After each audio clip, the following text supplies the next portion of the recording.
पुंसी विभूषितकरान्नवनीर्दाभा पीताम्बरदरुणबिम्बफलादरोष्टा पूर्णेन्दुसुन्दरमुखा दरविन्दनेत्रा कृष्णात् परं किमपि तत्त्वमहं न जाने। कृष्णत्वदीयपदपङ्कजपञ्जरान्ते अद्यैव मे विशतु मानसराजहंस प्राणप्रयाणसमये कफवातवित्ते कण्ठावरोधनविधौ स्मरणं कुतस्ते। तेरी सत्ता के बिना ये प्रभु मंगलमूल पत्ता भी हिलता नहीं, खिले ना कोई फूल। सभी श्रोतागणों को मेरा सादर प्रेम प्रणाम। भगवान की यह महती अनुकंपा है कि अवसर हम लोगों को मिल रहा है भगवान की कथा और भक्तों की कथा श्रवण करने का। क्योंकि भक्तों की कथा सुनने से, क्योंकि भक्त भगवान से संबंधित होते हैं, इसीलिए उनकी कथा सुननी चाहिए। उनसे हम लोगों को ये शिक्षा मिलती है, जितने भी जो चरित्र हैं उनमें से हमें शिक्षा लेनी चाहिए, यही लाभ है। हम खुद कुछ नहीं कर सकते हैं। जैसे आगे जो कथा आई थी ध्रुव चरित्र में, ध्रुव जी की माता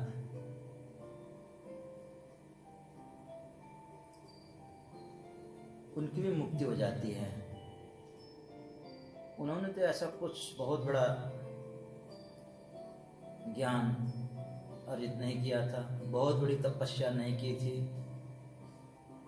जब ध्रुव जी जा रहे थे विमान में चढ़ करके, तब उस समय उन्होंने पूछा था जो भगवान के जब पार्षदों से उनकी माँ की याद आ गई, तो उन्होंने कहा मेरी माँ न जाने कहाँ होगी, क्या हो गया होगा मेरी माँ का।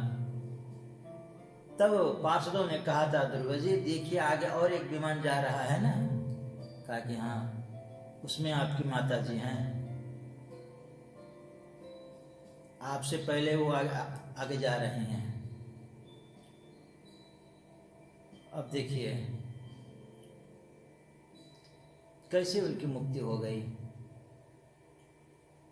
इससे यह ज्ञान लेना चाहिए, जैसे हम कुछ नहीं कर सकते हैं, त्याग तपस्या नहीं कर सकते हैं, बहुत बड़ा यज्ञ नहीं कर सकते हैं, बहुत ज़्यादा से ज़्यादा ज्ञान अर्जित नहीं कर सकते हैं, भक्ति नहीं कर सकते हैं ज़्यादा,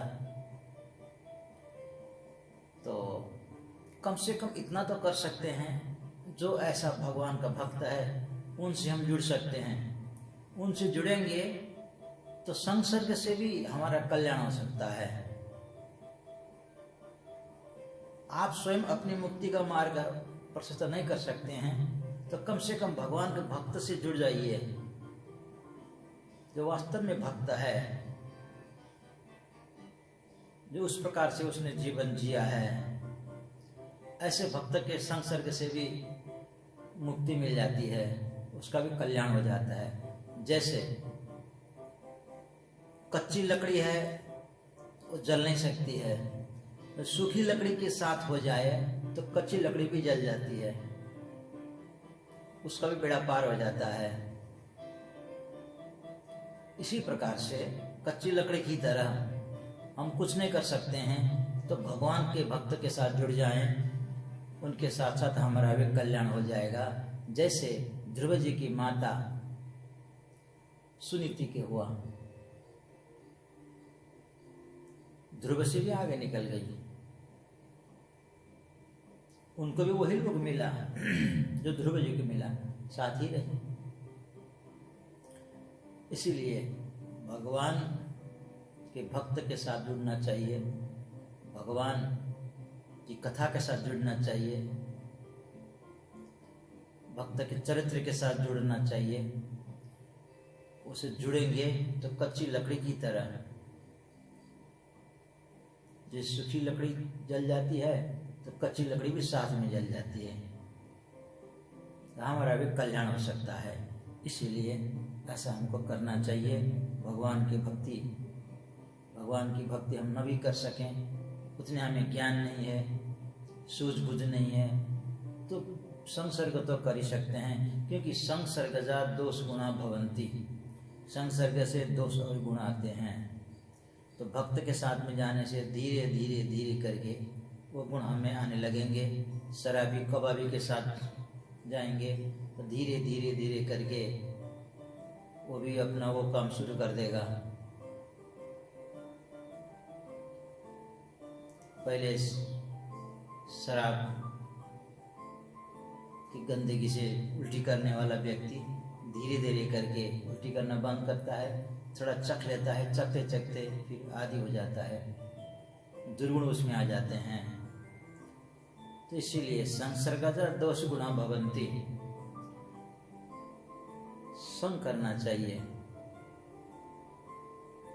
भगवान के भक्त के साथ में संग करेंगे, भक्तों के साथ संग करेंगे, अवश्य ही हमारा बेड़ा पार होगा। इसमें कोई भी वो नहीं है, संदेह नहीं है। दूसरी बात, जब ध्रुव जी लौट के आते हैं, उससे दुश्मनी रखने वाली माता भी उसे प्रेम करने लगती है। क्यों? क्योंकि जहाँ पर कृपा प्रभु की होई, ता पर कृपा करहि सब कोई। जय पर कृपा प्रभु की होई, ता पर कृपा करहि सब कोई। क्योंकि भगवान ने कृपा की तो दुनिया ने उन्हें अपना लिया। लंका में जब हनुमान जी प्रवेश कर रहे थे तो लंकिनी को मुक्का मार करके गिरा दिया। उसके बाद में होश में आई, संभल गई, वो समझ गई कि भगवान के दूत हनुमान जी हैं। तब उस समय उसने कहा था कि गरल सुधारि पू करहि मिताई, गोपद सिंधु अनल शीतलाई। गरल सुधा, जहर भी अमृत बन जाता है। गोपद सिंधु अनल शीतलाई, सागर भी गाय के खुर के गड्ढे के समान बन जाता है। आग भी शीतल हो जाती है, अग्नि शीतलता को प्राप्त होती है। ये भगवान की कृपा जिस पर हो। तो इसीलिए संसार की कृपा, कुछ भी करे संसार की, आज कृपा करेंगे कल नाराज हो जाएंगे। 100 आप उपकार करिए, दुनिया आपकी एक गलती के लिए प्रतीक्षा कर रही है।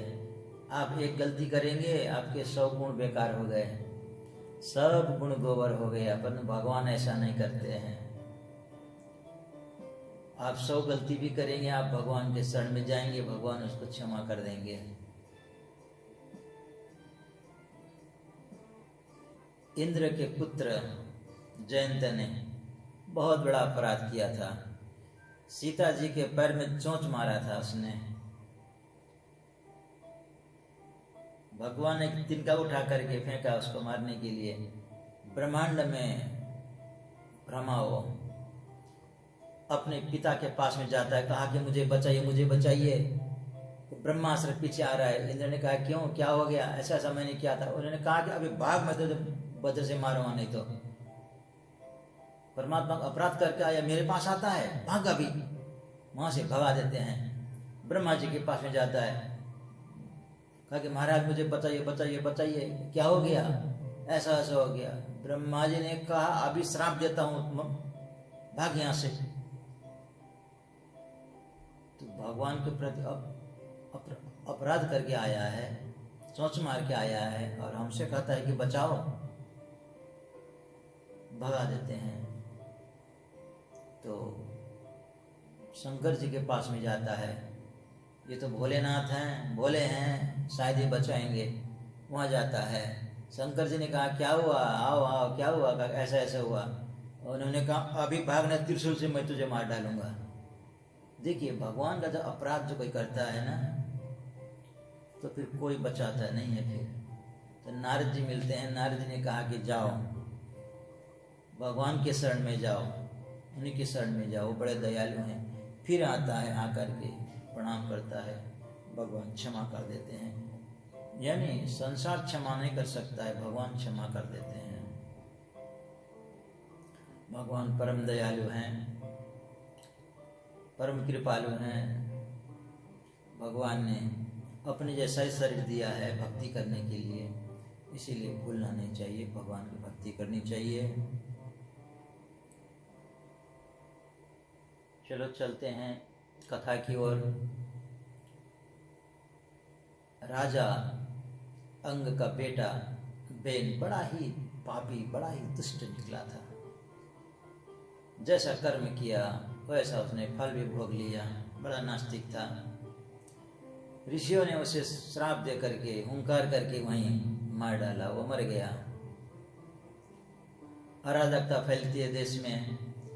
ऋषि मुनि फिर आते हैं, कुछ करना पड़ेगा, आते हैं। आकर के उन्होंने क्या किया कि उस बेन की माता ने उसके शरीर को तेल की नौका में सुरक्षित करके रखा था, उसको वहां से निकाल करके फिर जंघा का मंथन किया। मंथन करने पर एक नाटा सा व्यक्ति पैदा होता है।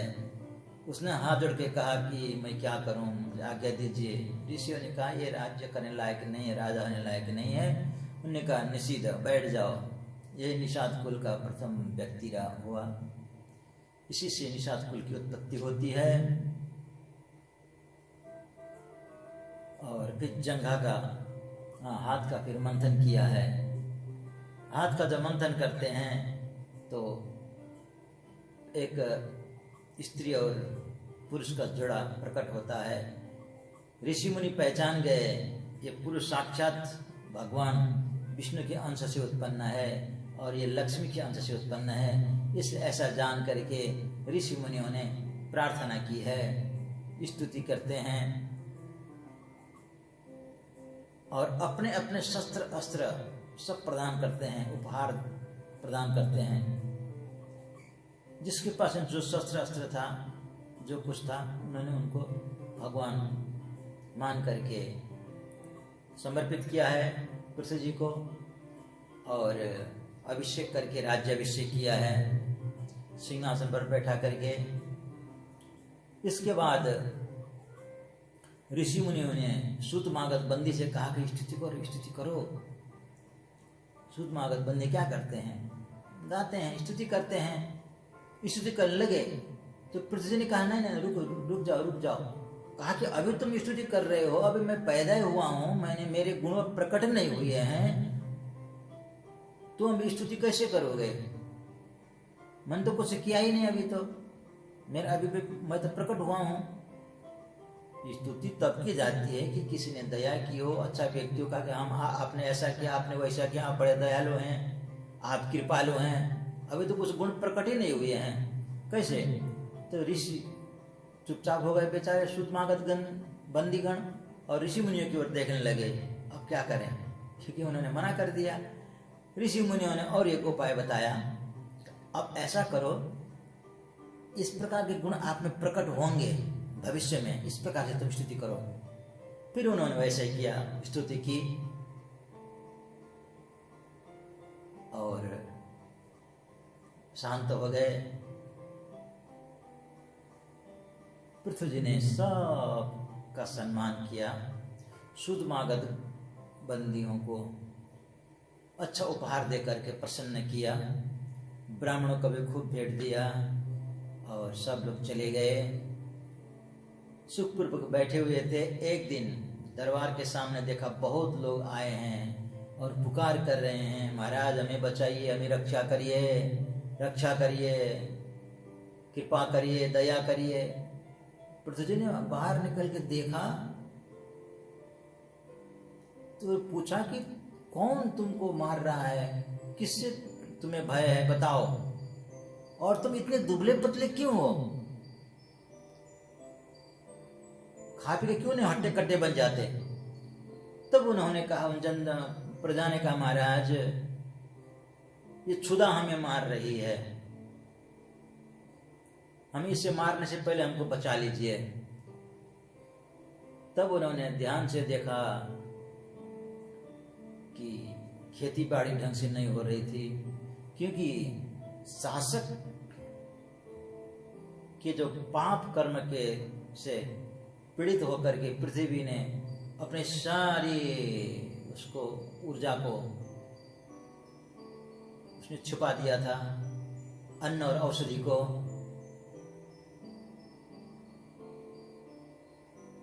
इसलिए शासक का धार्मिक होना बड़ा जरूरी है। शासक यदि पापी दुष्ट प्रकृति का होगा, देश में अकाल पड़ जाता है, महामारी आ जाती है। इसीलिए नाना प्रकार की जो दैवी आपदा आ जाती हैं, इसलिए शासक का अच्छा होना बहुत जरूरी है। शासक अच्छा होगा तो प्रजा अपने आप अच्छी हो जाएंगी, उसी का अनुसरण करेंगे। तब उन्होंने आश्वासन दिया, पृथ्वी तो साक्षात भगवान के अंश से उत्पन्न है, जो इस पृथ्वी को बना सकता है, सारी दुनिया को बना सकता है, तो उसके लिए क्या असंभव है। फिर उन्होंने भूमि को समतल किया। उस समय भूमि बताते हैं पृथ्वी उबड़ खाबड़ थी, खेती करने लायक नहीं थी, उस समय तालाब नहीं थे, लोग जहाँ जहाँ इच्छा वहीं बैठते थे, गांव शहर कोई उस समय कोई वो नहीं था। तो उन्होंने फिर क्या किया, भूमि को समतल किया, बांध बांधने का ढंग बता दिया, इस प्रकार से बांध बांधो, पानी को इकट्ठा करो, खेती किस प्रकार से की जाती है, जनता को शिक्षा दी और खूब अन्न बरसने लगे। फिर खूब अन्न पैदा हुए हैं और लोग सुखी हुए आराम से रह रहे थे। तब उन्होंने विचार किया, राजा पृथ्वी ने, अब मैं भगवान की आराधना करूंगा, 100 अश्वमेध यज्ञ करके भगवान की अर्चना करूंगा। इस प्रकार से मन में संकल्प आया और संकल्प ले लिया और 100 अश्वमेध यज्ञ करने लगे। एक के बाद एक यज्ञ जा रहा है, हो रहा है। उस समय वृक्ष इतने फल देने लगे कि लोग चुन चुन के खाते, एक एक करके टेस्ट करते, ये फल खाऊंगा, वो फल खाऊंगा। इतने फल लगे कि कोई खा नहीं सकता था। स्वयं रत्नाकर सागर रत्न लेकर के आकर के भगवान को भेंट करते थे। उस समय पर वृष्टि होती थी, नदियां शांत भाव से चलती थी, सब हर प्रकार से सब अनुकूल हो गया, कोई दुखी नहीं था उस समय।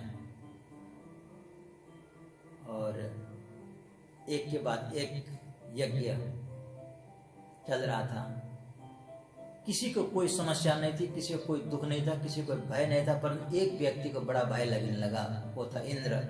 इंद्र ने विचार किया, इसी प्रकार से यज्ञ करते जाएंगे, 100 यज्ञ करेंगे तो मुझे कुर्सी छोड़नी पड़ेगी। इंद्र उसे कहते हैं शतक्रतु। इंद्र का दूसरा नाम है शतक्रतु। जो 100 यज्ञ करता है, अश्वमेध यज्ञ, उसे इंद्र पद की प्राप्ति होती है। उसने विचार किया, लगातार ये 100 यज्ञ करेंगे तो मुझे कुर्सी छोड़नी पड़ेगी। अब उसे भय सताने लगा, उसे विघ्न उपस्थित करने लगा। वो नाना प्रकार से उसने भी संकल्प कर लिया, मैं इस यज्ञ को पूरा होने नहीं दूंगा, 100 यज्ञ होने तो बिल्कुल नहीं दूंगा। ऐसा विचार करके जब 99 यज्ञ हो रहा था, पूरा हो गया, 100वां यज्ञ चल रहा था, वो बहुत घबरा गया और उसने क्या किया, गुप्त रूप से आकर के उस अश्व को वहां से चुरा करके ले गया। अत्रि ऋषि यज्ञ करा रहे थे, यज्ञाचार्य थे। उन्होंने देखा आकाश मार्ग से घोड़ा को चुरा करके ले जा रहा है कोई। तो पृथु के पुत्र से कहा कि जाओ घोड़ा की रक्षा करो, देखो अश्व ले जा रहा है। पृथु का जब पुत्र था बड़ा ही बलवान था, बड़ा शक्तिशाली था, वो उड़ सकता था, सब कुछ कर सकता था। आकाश मार्ग से गया और उसको देखा, मारना चाह, देखा कि कोई साधु है, साधु को तो नहीं मारना चाहिए, वो लौट के आ जाता है। अत्रि ने कहा उसने मारा क्यों नहीं, तो यज्ञ में विघ्न उपस्थित कर रहा था। कहा कि महाराज वो तो साधु था। कहा कि साधु ने इंद्र उसको मार डालो। तो दौड़ जाते हैं फिर उसको मारने के लिए, तब वो इंद्र अंतर्धान हो जाता है, अश्व को लेके आते हैं। इसीलिए उसका नाम पड़ गया विजिताश्व। पृथ्वी के पुत्र का एक नाम है विजिताश्व। अश्व को जीत कर लेके आया इंद्र को परास्त करके, और यज्ञ फिर प्रारंभ हो गया। यज्ञ चल रहा था, इंद्र कहाँ चैन से बैठने वाला। फिर उसने पाखंड को रूप धारण करके वो आया और अश्व को फिर चुरा करके ले गया। फिर अत्रि ने कहा देखो आकाश मार्ग से घोड़ा को ले जा रहा है कोई, और मारने के लिए दौड़ता है विजिताश्व।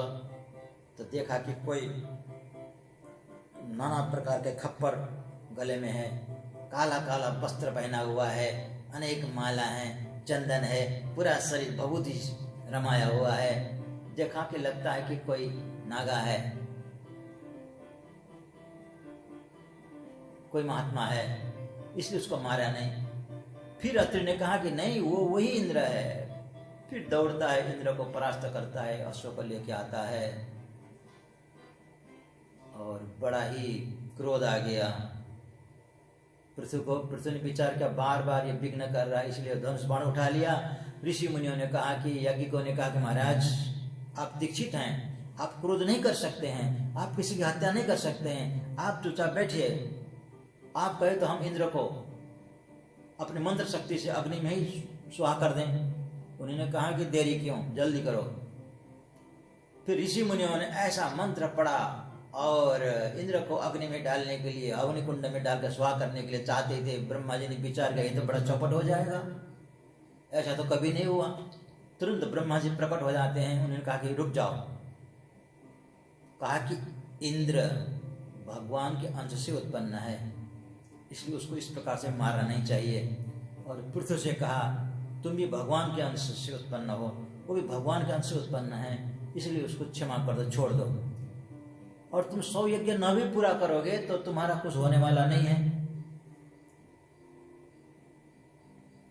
तुम तो इसकी अपेक्षा नहीं रखते हो कि मैं इंद्र बनूं, इसलिए इस यज्ञ को यहीं पर समाप्त कर दो। फिर उन्होंने ब्रह्मा जी की बात मान करके पृथ्वी जी ने पूर्णाहुति कर दी और अवृत स्नान किया। यज्ञ समाप्त हो गया। देवताओं ने प्रसन्न होकर के खूब वरदान दिया, आशीर्वाद दिया, यथेच्छ फल जो दिया है वरदान दिया। और जब ये सब कुछ हो गया तो भगवान बहुत प्रसन्न हो गए। भगवान विष्णु उसी यज्ञ में इंद्र को लेकर के वहां पर आते हैं और पृथ्वी से कहा देखो पृथ्वी, ये इंद्र तुम्हारा अपराधी है, ये लज्जित है, इसका सिर नीचा है, इसे तुम क्षमा कर दो। तब उन्होंने इंद्र पृथ्वी के चरण में जाकर के प्रणाम करने लगते हैं। पृथ्वी ने उठा करके छाती से लगाया और सब कुछ बैर को भुला दिया उन्होंने। इसने क्या किया था, कितने विघ्न किया था, सब कुछ भुला दिया और भगवान की ओर देखने लगे। भगवान के प्रेम में इतने विवल हो गए, शरीर पुलकित हो गया, शरीर कंपायमान हो गया, गला अवरुद्ध हो गया, आंखों से आंसू गिरने लगे।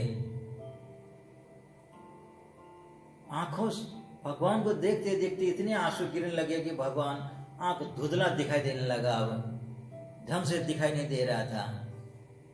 तो कहते हैं दिखाई देना जब बंद हो गया, धुंधला दिखाई देने लगा, तो अंदर में है ना, जो आंखों के अंदर में जब काली काली है उसको पुतरी कहते हैं, पुतली भी कहते हैं।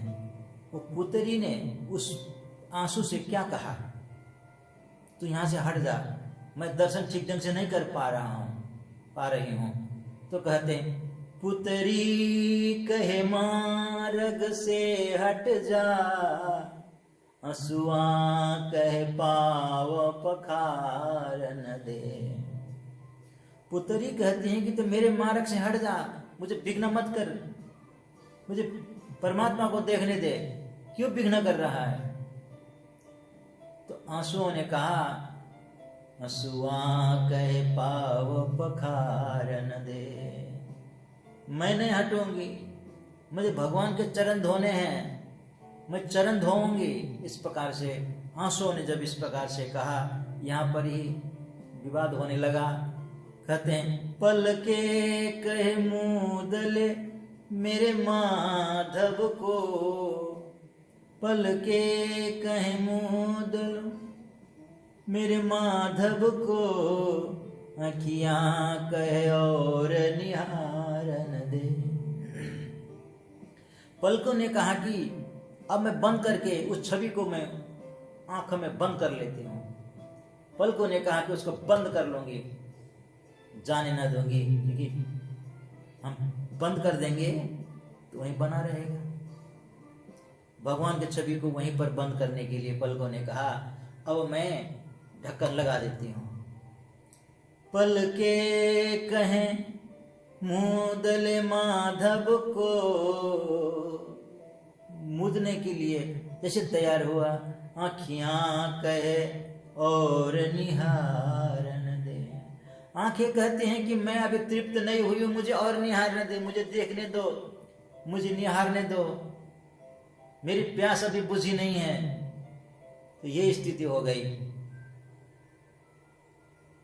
आंखों में जल भर आया, भगवान की छवि धुंधली हो गई।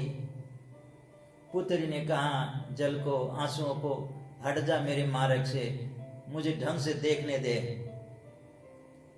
पलके कहते हैं कि मैं उस छवि को बंद करके रख लूं।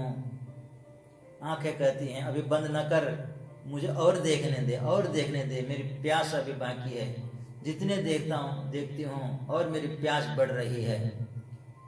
संसार की चीज़ों को तो पीने से और प्यास बुझ जाती है ना, पानी पीने से। कहते हैं कि यहाँ तो प्यास और बढ़ रही है।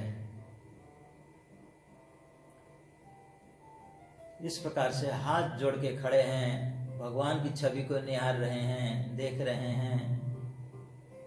इससे भगवान को बड़ा विलम्ब हो रहा है, भगवान जा नहीं पा रहे हैं। भगवान ने भी विचार किया ये आनंद मुझे वहां कहाँ मिलेगा, वैकुंठ में इतना आनंद मिलने वाला नहीं है। तो भगवान भी रुक गए।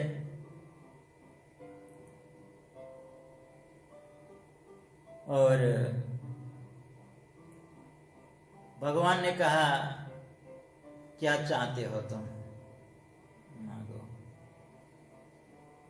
तो पृथु ने कहा क्योंकि पहले तो मैं चाहता था, मेरी इच्छा थी कुछ पाऊं, कुछ मिले।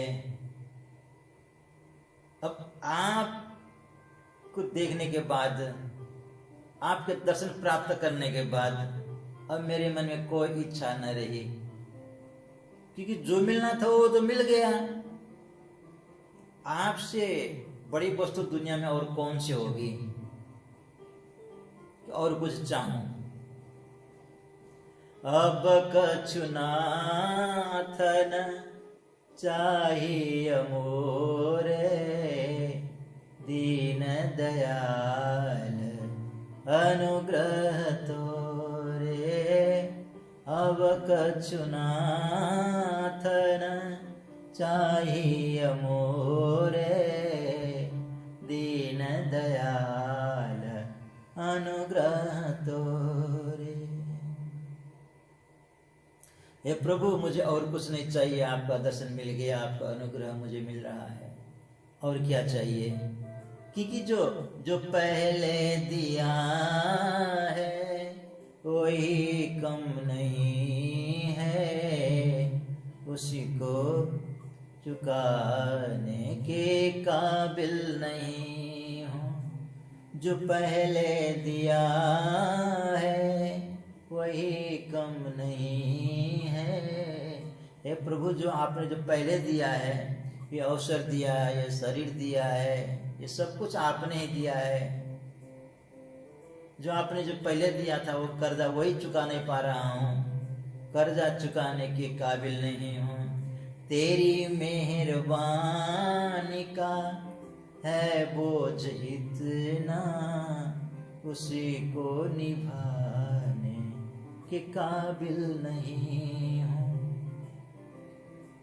जो पहले आपने कृपा की, जो दिया है, उसी को निभा नहीं पा रहा हूँ, चुका नहीं पा रहा हूँ, तो फिर और क्या मांगू आपसे मैं, जो आपने इतना दिया है।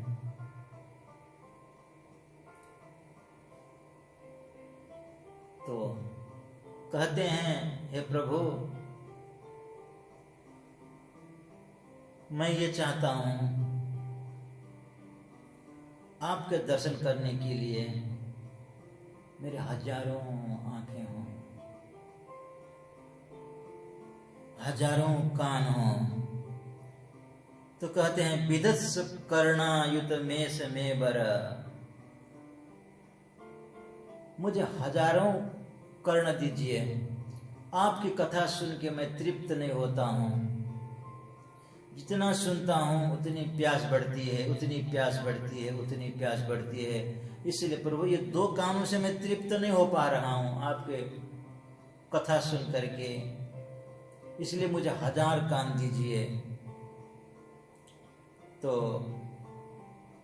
जब रामचंद्र जी वन में गए तो उन्होंने भी पूछा था रामचंद्र जी ने, मैं अकेला तो नहीं हूँ, मेरे साथ मेरा भाई है, धर्मपत्नी है, बताइए मेरे लिए कोई उपयुक्त स्थान जहाँ मैं सब परिवार अपने भाई के साथ रह सकूं, पत्नी के साथ रह सकूं, ऐसा स्थान बताइए। तब वाल्मीकि जी ने कहा था, जिनके श्रवण समुद्र समाना, कथा तुम्हारी सुभग सरिनाना, भरहि निरंतर होई न पूरे, तिनके हृदय बसहु विहरू रे। हे प्रभु, जिनके कान, जिनके श्रवण समुद्र समाना, समुद्र के समान हो। समुद्र में क्या हजारों नदियां गिरती हैं, हजारों नदियां गिरती हैं, गिरती रहती हैं, कब से गिर रही हैं, आगे भी गिरती रहेंगी, अभी भी गिर रही हैं। समुद्र कभी तृप्त नहीं होता है, पूरा नहीं होता, कभी भरता नहीं है। ऐसे जो भक्त हैं, कथा सुन के कभी न अगाने वाले, तिनके हृदय बसों गृह रे, ऐसे भक्त के हृदय में जाके आप निवास करिए। कथा सुन के, भगवान की कथा सुन के कभी तृप्त न हो। जो कहते हैं कि नहीं, हमने तो एक बार सुन लिया, तो कहते हैं कि उन्होंने तो कभी मर्म को जाना नहीं। कि जो मर्म को जानते हैं वो कभी तृप्त नहीं होते हैं। राम कथा जे सुनत अगाई, रस विशेष जाना तिन नाही। जो कहते हैं कि हमने एक बार सुन लिया, बस हो गया, उन रस को जाना ही नहीं, भगवान की महिमा को जाना नहीं, भगवान के भक्त की महिमा को जाना नहीं। इसीलिए प्रभु, मुझे 1000 कान दीजिए ताकि आपकी कथा और सुनूं और सुनूं। ये 2 कानों से मुझे तृप्ति नहीं मिल रही है। और पृथ्वी जी ने कहा, प्रभु आप और जो कुछ देना चाहते हैं आप खुद ही दे दीजिए। मैंने जो कहा, प्रार्थना की, आप उस पर ध्यान मत देना कि मुझे ये पता नहीं है कि किससे मेरा कल्याण होगा। जिससे मेरा कल्याण होगा आप ही जान करके दे दीजिए, मैं आप पर छोड़ता हूं। इससे भगवान इतने प्रसन्न हो गए, इतने प्रसन्न हो गए। और भगवान ने भक्ति का वरदान दिया है और भगवान वहाँ से चले जाते हैं, अंतर्धान हो जाते हैं। जितने भी वहाँ पर लोग थे, ऋषि मुनि, सूत मागध बंदी और जनों को भी खूब दान दक्षिणा से प्रसन्न किया, सबको संतुष्ट किया है और बड़े भक्ति भाव से राज्य पालन कर रहे थे। एक बार सभी ऋषि मुनियों को, जनता को, लोगों को बुला करके बहुत बड़ी सभा में सबको उपदेश कर रहे थे, ज्ञान उपदेश कर रहे थे, अपना अनुभव बता रहे थे, भक्ति का मार्ग बता रहे थे। उस समय देखते देखते देखा कि आकाश से जो चार सूर्य की तरह कुछ उतर रहा है, प्रकाश हो रहा, आ रहा है, उतर रहा है। और देखते देखते मालूम पड़ा कि ये चारों तो सनकादिक हैं, ब्रह्मा जी के मानस पुत्र। वो आए, उठ करके उनको प्रणाम किया है, उच्च सिंहासन पर बैठाया और हाथ जोड़ करके उन्होंने प्रार्थना की, प्रभु मेरा किस जन्म का इतना मैंने पुण्य किया था, आपके हमको दर्शन मिले। बिना मांगे ही इतनी बड़ी कृपा, और प्रभु ये मार्ग हमको बताइए, मानव के लिए कल्याण का मार्ग क्या है। तब उन्होंने बताया सत्संग ये सबसे बड़ा कल्याण का मार्ग है, सहज है और सुलभ है। भक्ति सुतंत्र सकल गुण खानी, बिनु सत्संग न पावई प्राणी। भक्ति सुलभ है और सरल है, इस प्रकार से ज्ञानोपदेश दिया। तब कहा कि प्रभु मैं आपके लिए क्या समर्पित करूं। तब सनकादिक ने कहा तुम क्या दे सकते हो, क्या दोगे। उन्होंने कहा कि मेरा शरीर, मेरा मन, बुद्धि, चित्त, अहंकार सब आपको समर्पित है। मेरा पूरा परिवार, संपूर्ण कोष खजाना, संपूर्ण राज्य आपके चरणों में समर्पित है। सुन करके बहुत प्रसन्न हो गए सनकादिक। उन्होंने कहा कि अब एक काम करना, ये सब मेरा है, सब तुमने दिया और मेरा है। अब मैं तुम्हें एक काम नियुक्त करता हूँ, इसका संरक्षण का भार तुम्हें सौंपता हूँ। तुम्हें मेरा मान करके तुम इसे सेवा भाव से इनका शासन करना, सेवा करना। ऐसा कह करके वो अंतर्ध्यान हो गए। अब क्या है कि पृथ्वी जी राज्य शासन कर रहे हैं, अपना मान के नहीं, अब तो उनका मान करके, प्रभु का मान करके